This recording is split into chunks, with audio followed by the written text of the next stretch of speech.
Welcome to your channel Ranjan study. Friends, आप लोगों के लिए 5 तक का बिहार का सिविल कोड के लिए हिंदी का और जीके जीएस का प्रैक्टिस सेट प्लेलिस्ट में अपलोड कर दिया गया है। आप लोग चाहे तो इसको जाकर अच्छे से देख सकते हैं, वो भी बहुत कम से कम समय में। और आप अपना टाइम भी अच्छे से बचा सकते हैं और बहुत ही कम समय में फ्रेंड्स आप लोगों को इतना सारा क्वेश्चंस एक ही साथ मिल जाएगा और आप लोग बहुत अच्छे से अपना तैयारी आगे कर सकते हैं। तो चलिए आज का प्रैक्टिस सेट नंबर 6 स्टार्ट करते हैं। पहला क्वेश्चन है, किस विकल्प में मुहावरा और उसका अर्थ सुमेलित नहीं है? तो बताइए फ्रेंड्स, इसमें से कौन सा ऐसा मुहावरा लिखा है जो इसमें सुमेलित नहीं, मतलब वो गलत है। तो आइए पहला देख लेते हैं, कलम न रुकना, लिखते ही रहना। तो फ्रेंड्स ये सही है। अगला देख लेते हैं, कलम कसाई, कलम की कलम की तोड़ वाला। हाँ फ्रेंड्स, यही हो जाएगा इसका ऑप्शन नंबर बी। अगला है, कलम दान देना, लिखने की नौकरी देना। तो ये भी बिल्कुल सही है। अगला देख लेते हैं, कलम न उठ सकना, लिख न सकना। ये भी सही है। आइए क्वेश्चन नंबर 2 पे चलते हैं। सही वर्तनी वाले शब्द सही वर्तनी वाले शब्द का चयन करें। बताइए फ्रेंड्स, इनमें से कौन सा ऐसा शब्द है जो सही वर्तनी लिखा है? तो इसका हो जाएगा आपका ऑप्शन नंबर डी, दीक्षा। चलिए अगला देखते हैं, कौन सा विलोम युग्म सुमेलित नहीं है? इनमें से कौन सा ऐसा विलोम है जो सुमेलित नहीं है, मतलब वो गलत है? तो इसका हो जाएगा आपका ऑप्शन नंबर डी, योगी वियोगी। अगला है, अनाथ अनाथाश्रम में डैश रहते हैं। तो बताइए फ्रेंड्स, इसका क्या हो जाएगा? तो इसका होगा आपका ऑप्शन नंबर सी, अनाथ बच्चे। अनाथाश्रम में कौन रहते हैं? तो अनाथ बच्चे रहते हैं। अगला है, विभूति का पर्यायवाची क्या है? तो बताइए फ्रेंड्स, विभूति का पर्यायवाची शब्द क्या हो जाएगा? तो इसका होगा आपका ऑप्शन नंबर बी, संपदा। क्या हो जाएगा? इसका हो जाएगा आपका संपदा। अगला है क्वेश्चन नंबर 6, आकाश को चूमने वाला। तो ये हो जाएगा आपका गगन चुंबी। क्या हो जाएगा? ऑप्शन नंबर सी, गगन चुंबी। क्वेश्चन नंबर 7 कह रहा है, ट वर्ग का उच्चारण किया जाता है। तो ट वर्ग का उच्चारण किस में किया जाता है? तो इसका हो जाएगा आपका ऑप्शन नंबर ए, मूर्धन्य में किया जाता है। अगला है 8, निम्नलिखित में से रूढ़ शब्द कौन सा है? तो इनमें से रूढ़ शब्द कौन सा हो जाएगा? तो इसका होगा आपका कमल, डी। चलिए अगला देख लेते हैं। क्वेश्चन नंबर 9 कह रहा है, निम्नलिखित में योग रूढ़ शब्द चुनिए। इनमें से योग रूढ़ शब्द कौन से हो जाएंगे? तो इसका होगा आपका ऑप्शन नंबर बी, चक्र पानी। फ्रेंड्स, आप लोगों को अगर हमारा ये काम अगर आप लोगों को अच्छा लग रहा है तो प्लीज़ फ्रेंड्स हमारे चैनल को सब्सक्राइब करें और अपने सारे फ्रेंड्स के पास शेयर भी करें और लाइक भी करें। चलिए अगला देख लेते हैं, क्वेश्चन नंबर 10 कह रहा है, नहाया धोया शब्द में निम्न में से कौन सा समास है? तो इसका हो जाएगा आपका ऑप्शन नंबर सी, द्वंद्व समास। नहाया धोया में क्या हो जाएगा? द्वंद्व समास। चलिए अगला देखते हैं, क्वेश्चन नंबर 11, दिए गए विकल्पों में से सही का चयन कर रिक्त स्थान को भरे। जब कोई मर्यादा को डैश जाता है तो अपनी डैश खो बैठता है। तो इसका हो जाएगा आपका ऑप्शन नंबर बी, जब कोई अपनी मर्यादा को लांघ जाता है तो अपनी गरिमा खो बैठता है। चलिए अगला देख लेते हैं, क्वेश्चन नंबर 12, यशोदा का संधि विच्छेद करें।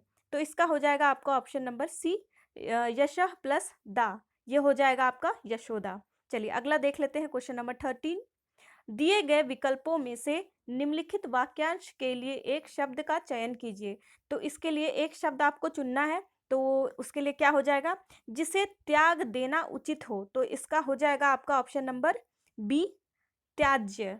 त्याज्य हो जाएगा। चलिए अगला देख लेते हैं, क्वेश्चन नंबर 14, निम्नलिखित में से शुद्ध वर्तनी वाले शब्द कौन से हैं? तो इनमें से शुद्ध वर्तनी किसका हो जाएगा? तो इसका हो जाएगा आपका डी, प्रज्वलित। ये सही लिखा हुआ है। चलिए अगला देख लेते हैं, क्वेश्चन नंबर 15 में कह रहा है, दिए गए वाक्यांश के लिए एक शब्द दीजिए। अब ये यहाँ जो एक वाक्य लिखा है, ये इसके लिए आपको एक वाक्य मतलब एक शब्द बताना है। तो चलिए देख लेते हैं, किसी बात को बहुत बढ़ा चढ़ा कर कहना। तो इसका हो जाएगा आपका ऑप्शन नंबर बी, अतिशयोक्ति। चलिए अगला देख लेते हैं, क्वेश्चन नंबर 16, जिस पुरुष की पत्नी साथ नहीं है के लिए एक शब्द कौन सा होगा? तो इसका हो जाएगा आपका ऑप्शन नंबर बी, विपत्निक। विपत्निक हो जाएगा। चलिए अगला देख लेते हैं, याद रखिएगा। 17, मैं रथ का टूटा हुआ पहिया हूँ, लेकिन मुझे फेंको मत। यह उक्ति किस रचनाकार की है? तो ये हो जाएगी आपकी इसका हो जाएगा आपका option number C, Dharmveer Bharati. ये किसका हो जाएगा? धर्मवीर भारती का। चलिए अगला देख लेते हैं, क्वेश्चन नंबर 18। दिए गए वाक्य का दिए गए वाक्य का वह भाग ज्ञात करे जिसमें कोई त्रुटि है। यदि कोई त्रुटि नहीं है तो कोई त्रुटि नहीं है चुने।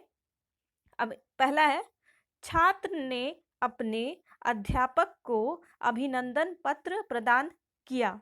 अब इसमें बताना है कि इसमें त्रुटि है। अगर किसी में नहीं है तो हमें इनमें से कोई नहीं टिक करना है। तो इसका हो जाएगा आपका ऑप्शन नंबर सी, थर्ड में है अभिनंदन पत्र प्रदान किया।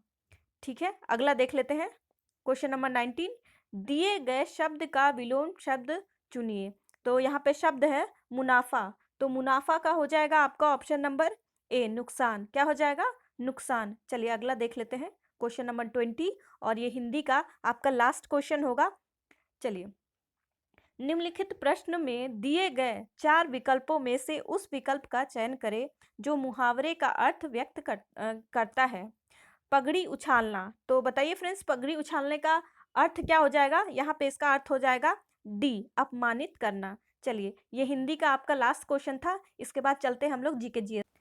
पहला क्वेश्चन है, भारतीय अर्थव्यवस्था डैश है। तो बताइए फ्रेंड्स, इसका क्या होगा? इसका हो जाएगा आपका ऑप्शन नंबर डी। हमारा जो अर्थव्यवस्था है, इकोनॉमी है, वो कैसा है? वो मिक्स्ड इकोनॉमी, जिसे हम हिंदी में कहते हैं मिश्रित अर्थव्यवस्था। चलिए अगला देख लेते हैं, क्वेश्चन नंबर 42।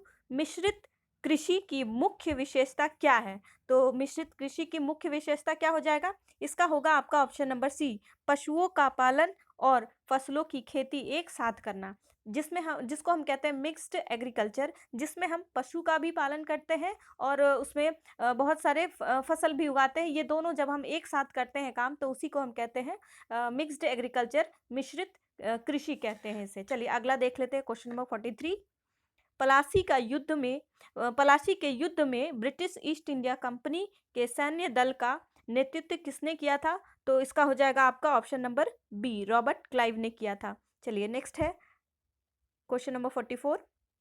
भारत के पहले उपराष्ट्रपति कौन थे जिन्हें राष्ट्रपति के चुनाव में सेकंड प्रेफरेंस मतलब द्वितीय वरीयता मतगणना द्वारा राष्ट्रपति चुना गया था? तो इसका हो जाएगा आपका ऑप्शन नंबर बी, वीवी गिरी हो जाएंगे। अगला है, सांगपो और दिहांग किस नदी के अन्य नाम हैं? तो इसका हो जाएगा आपका ऑप्शन नंबर ए। क्या हो जाएगा इसका? ऑप्शन नंबर ए, ब्रह्मपुत्र नदी की ये सहायक नदी है, जिसको हम कहते हैं ट्रिब्यूटरी। चलिए अगला देख लेते हैं, क्वेश्चन नंबर 46। रासलीला याओ सांग लाई चराई ओबा त्योहार किस राज्य का है? तो ये हो जाएगा आपका ऑप्शन नंबर सी, मणिपुरी लोगों का है। ये किसका है? तो मणिपुरी लोगों का है। चलिए अगला देख लेते हैं, स्वेथलिंग कप किससे संबंधित है? तो इसका हो जाएगा आपका option number D, table tennis से ये संबंधित है। कौन सा कप है ये? स्वेथलिंग कप है। चलिए अगला है, क्वेश्चन नंबर 48। काली मुद्रा, जिसको हम कहते हैं ब्लैक मनी, क्या है? तो ब्लैक मनी क्या है फ्रेंड्स? तो इसका हो जाएगा आपका ऑप्शन नंबर डी, यह अवैध आय है जिस पर आयकर नहीं दिया जाता है। ये एक ऐसा मनी है जिस पे फ्रेंड्स लोग इसको अपने घरों में छुपा कर रखते हैं, जिस पे कि उन लोगों को इस पे कोई टैक्स ना भरना पड़े। चलिए अगला देख लेते हैं, क्वेश्चन नंबर 49। महात्मा गांधी कब भारतीय राष्ट्रीय कांग्रेस के अध्यक्ष बने थे? तो ये हो जाएगा आपका ऑप्शन नंबर सी, 1924 में। कब बने थे अध्यक्ष? तो 1924 में। चलिए अगला देख लेते हैं, बंगाल का विभाजन हुआ था। तो बंगाल का विभाजन कब हुआ था? ये हुआ था आपका 1905 में। चलिए अगला देख लेते हैं, क्वेश्चन नंबर 51। राज्यसभा का सदस्य निर्वाचित होने के लिए आवश्यक न्यूनतम उम्र सीमा कितनी होनी चाहिए? तो इसका हो जाएगा आपका ऑप्शन नंबर बी, 30 होनी चाहिए। चलिए अगला देख लेते हैं, क्वेश्चन नंबर 52। केंद्रीय बजट 2022-23 के अनुसार निम्न में से कौन सा पीएम गति शक्ति अंतर्गत आर्थिक विकास के 7 इंजनों में से एक नहीं है, तो ये हो जाएगा आपका ऑप्शन नंबर डी, संचार मतलब टेलीकम्युनिकेशन ये नहीं है। चलिए अगला देख लेते हैं क्वेश्चन नंबर 53। राष्ट्रमंडल खेल 2022 में भारत का रैंक क्या था? तो भारत का रैंक क्या हो जाएगा? ये 2022 का फ्रेंड्स इसमें पूछा जा रहा है 2022 का, तो ये हो जाएगा आपका चौथा। कौन सा रैंक था? तो चौथा रैंक था। चलिए अगला देख लेते हैं क्वेश्चन नंबर 54। जिला न्यायाधीश की नियुक्ति किसके द्वारा की जाती है? तो जिला न्यायाधीश की नियुक्ति किसके द्वारा की जाती है? तो इसमें हो जाएगा आपका ऑप्शन नंबर ए, संबंधित राज्य के राज्यपाल द्वारा, संबंधित राज्य के राज्यपाल के द्वारा की जाती है। चलिए अगला देख लेते हैं क्वेश्चन नंबर 55। लोकायुक्त की स्थापना भारत में सर्वप्रथम किस राज्य में हुई थी? तो इसका हो जाएगा आपका ऑप्शन नंबर सी। ये बहुत ही इंपॉर्टेंट क्वेश्चन है फ्रेंड्स, आप लोग इसको याद रखेंगे। लोकायुक्त की स्थापना भारत में सर्वप्रथम किस राज्य में हुई थी? तो ये हो जाएगा आपका महाराष्ट्र। चलिए अगला देख लेते हैं। धातुएं विद्युत का चालन क्यों करती है? तो धातुएं जो है वो विद्युत का चालन क्यों करती है? तो वो इसलिए करती है क्योंकि मुक्त इलेक्ट्रॉन के कारण वो क्यों कर पाती है? क्योंकि वहां पे फ्री इलेक्ट्रॉन्स पाए जाते हैं, इसलिए। चलिए अगला देख लेते हैं। शक्ति का विनिमय सूत्र मतलब शक्ति का मतलब फॉर्मूला क्या होता है? इस मतलब इस वाले फॉर्मूले में बताना है कि आपको इसका फॉर्मूला मतलब शक्ति मतलब पावर का क्या होता है फॉर्मूला। तो इसका हो जाएगा option number A, ml2t-3, ml2t-3। चलिए अगला देख लेते हैं क्वेश्चन नंबर 58। मूत्र का असामान्य घटक है, इसका असामान्य घटक क्या हो जाएगा? इसका हो जाएगा आपका ऑप्शन नंबर सी, एल्ब्यूमिन हो जाएगा। क्या हो जाएगा? एल्ब्यूमिन। चलिए अगला देख लेते हैं। प्राकृतिक रबर का वल्कनीकरण करने के लिए कौन सी विधि प्रयुक्त होती है? तो इसका हो जाएगा आपका ऑप्शन नंबर ए हो जाएगा, गंधक के साथ गर्म करना। गंधक के साथ मतलब गंधक यहाँ पे इंग्लिश में इसको सल्फर बोलते हैं, तो सल्फर के साथ इसको गर्म करेंगे तो हमें मतलब रबर का वल्कनाइजेशन कैसे किया जाता है? तो सल्फर के साथ इसको वल्कनाइज किया जाता है। इसी तरह जब हम लोहे के ऊपर जब कोई प्लेट चढ़ाते हैं उसको रस्टिंग से बचाने के लिए, तो वहाँ पे हम गैल्वेनाइजेशन करते हैं, और वो हम किससे करते हैं? तो वो हम जिंक से करते हैं। उसी तरह से जब हम रबर को मतलब इसका भी होता है इसी तरह, तो वल्कनाइजेशन होता है प्रोसेस, तो उसको जब हम करते हैं तो वो करते हैं हम सल्फर से। चलिए आज के जीके जीएस का लास्ट और आखिरी क्वेश्चन है। एक फ्यूज तार एक फ्यूज तार कैसा होना चाहिए? तो एक फ्यूज तार उच्च प्रतिरोधी एवं निम्न गलनांक वाला होना चाहिए। कैसा होना चाहिए?